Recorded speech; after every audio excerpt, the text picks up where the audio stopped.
there's always talk about the value of experience, probably more so on the lines of scrimmage than just about any other position. When you don't have a lot of it, how do you overcome that? Keep practicing. You know, Philip, you know, it's tough. You know, in this league, I mean, that's where games are won or lost. You know, on both sides of the ball. We're in a position right now where, on both sides of the ball, we got, you know, extremely young people. So, as I told our team when we started 4 practices ago, our experience is practice. I know you don't want to say that. You want to say game experience, but this is what we've got. This is where we're at. So, our experience right now is every single day in practice. You know, and we're just trying to be smart on how we proceed right now. You know, we've really harped on the physicality of the game and how important that is to what we believe in and where we think we have to go to develop it. And, you know, we'll continue to do that. On the flip side of that, we got, you know, some numbers that we got to be careful of because we want to be practicing with the same guys five practices from now. But very pleased right now with the level of focus from all those young guys. You know, you can tell. I mean, you know, they're very intent and they're listening to what you're saying. They're trying to do the things we ask them to do. I mean, we're so far off. I mean, we know that. But they're trying to do what we're asking them to do, and you know, we've tried to make these practices again, the 2 in pads, as physical as we can on both sides of the line of scrimmage, because we know that's where we're going to have to, you know, be so much better, you know, when the season starts. Not much better. You mentioned Emory earlier. I mean, what made him, you know, so effective as that kind of third receiver? You know, Emory grew up in a football family. His mom can tell you coverages and routes. You know, I mean, obviously his dad playing in the NFL.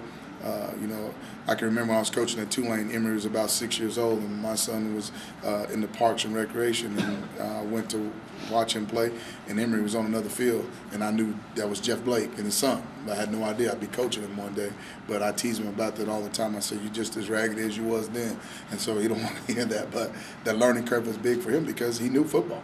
I mean, his dad had already done a lot with him coverage-wise.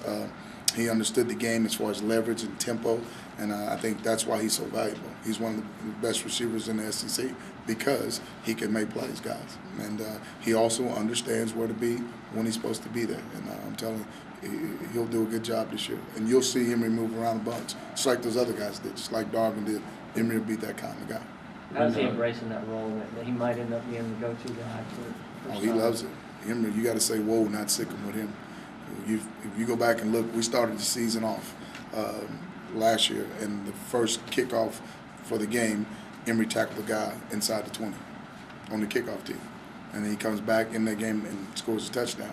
I mean, whether it's on special teams, if you asked him to play left guard, he'd get in there and give his best. And that's the thing about him and his leadership. When I'm out there and I hear him talking to the other guys about alignment and assignment, or, hey, you know, when coach looks at that on tape, you better, you know, those, when he's speaking the same language you're speaking as a coach, it gives you more and more confidence. And I can tell you right now, I could put him at any position and feel confident about it.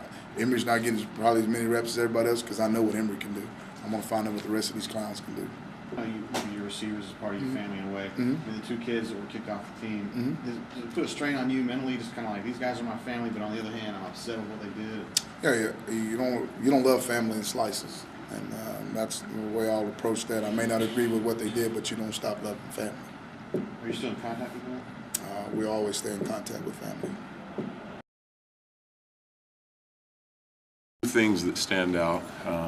One is we got a long way to go. Obviously, we got a lot of young guys out there right now, and a lot of guys that have a lot to learn and have a long way to go as football players. However, the other thing that stands out is I really like these kids. I like our team right now. I like their eagerness to learn. I like their willingness to work, and I think we've got a lot of kids on this team that really want to be good and understand that they have something to prove. And I've really enjoyed the first few days just working with them so far. How much do you have to change up your coaching style because the guys are so inexperienced compared to the previous group? Well, for me, there's no change in coaching style because you are who you are as a coach.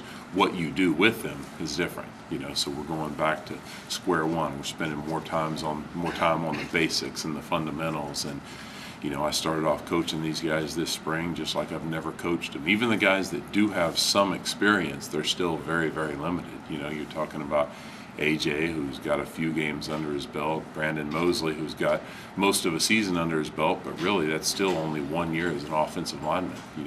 A year before that, he was playing tight end and defensive end at a junior college, and then a bunch of other guys that haven't played. So we went back and started at square one, and the fun thing is you're building these guys from the ground up. And I don't change who I am, we just change what we do.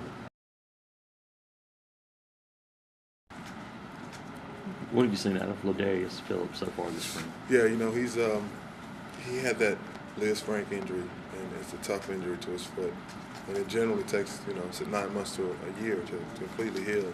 And his issue is he's putting 300 pounds on it every time. So, but he again, he was on the scout team last year, so he wasn't with us. So it's going to take him a while to learn the offense and get comfortable.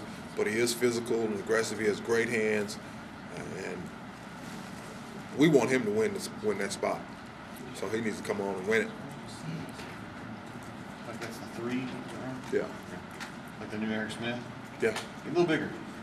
Yeah. It's like Eric and a half. Yeah. Eric and a half. So. Ideally, would you like for him to lose some weight? Yeah, I think he'd be a better player around 285. So that's our goal for him. And he had lost some weight. He gained it back when he hurt his foot. So, he's because he does have such athleticism and great hands. He's ideal for our offense once he can get healthy and go out and practice daily.